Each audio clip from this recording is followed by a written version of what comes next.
আমি বানিয়েছিলাম কাঁচা আমের আমসত্ত্ব। কত সুন্দর হয়েছে দেখুন বন্ধুরা, কত সুন্দর কালারটা এসেছে, তাই না? নমস্কার, আমি মনি কিচেনে সকলকে স্বাগত জানাই। তো কাঁচা আমের আমসত্ত্ব বানানোর জন্য বেশ কটা আম নিয়ে নিয়েছি বড় বড় দেখে।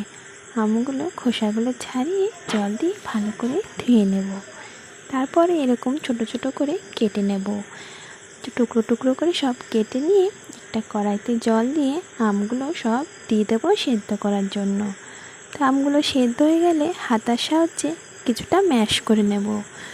ম্যাশ করে একটা ছাঁকনিতে ছেঁকে নেব, যাতে আমের পাল্পটা সব বের হয়ে যায়, আমসত্ত্বটা খুব ভালোভাবে তৈরি হয়। তো আমি একটা ছাঁকনিতে নিয়ে সব ছেঁকে নিচ্ছি। তো আমি সব ছেঁকে নিয়েছি, দেখুন এইরকম পাল্পটা বেরিয়ে যাবে। এবার একটা কড়াই নিয়ে কড়াইতে আমের পাল্পগুলো সব দিয়ে দিতে হবে। কিছুক্ষণ নাড়াচাড়া করে তাতে দিতে হবে স্বাদ মতো চিনি। চিনিটা আপনারা কম বেশি করে নেবেন। স্বাদ মতো চিনি দিয়ে কিছুক্ষণ আবারও নাড়াচাড়া করে দিয়ে দেবো একটু বিট নুন, একটু চাট মশলা আর একটু চিলি ফ্লেক্স দিয়ে আবারও কিছুক্ষণ মশলাগুলো সব মিশিয়ে নেব। তারপরে ফুড কালার দিয়ে দেবো। ফুড কালার দিলে কত সুন্দর কালারটা এসেছে। এবার আবার একটু রান্না করে নেব। এবার নামিয়ে নেব। নামিয়ে আমি দুটো প্লেট নিয়েছি, প্লেটে কিছুটা তেল মাখিয়ে নিয়েছি। আমের পাল্পগুলো সব প্লেটে নিয়ে নেব। তো আমি তেল মাখিয়েছি, তাতে রোদে দিলে তাড়াতাড়ি উঠে যায়, থালা লেগে না যায়।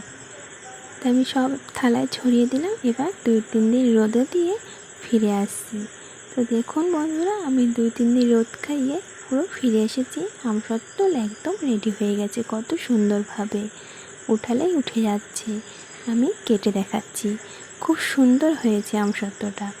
তো আমি কেটে দেখাচ্ছি, দেখুন এইভাবে সব কেটে ফোল্ড করে সাজিয়ে নেব। কেমন লাগলো ভিডিওটা কমেন্টে জানাবেন। ভিডিওটি দেখার জন্য অসংখ্য ধন্যবাদ। ভিডিওটি ভালো লাগলে চ্যানেলটি সাবস্ক্রাইব করে নেওয়ার অনুরোধ রইল। দেখা হচ্ছে নতুন একটি ভিডিওর সাথে।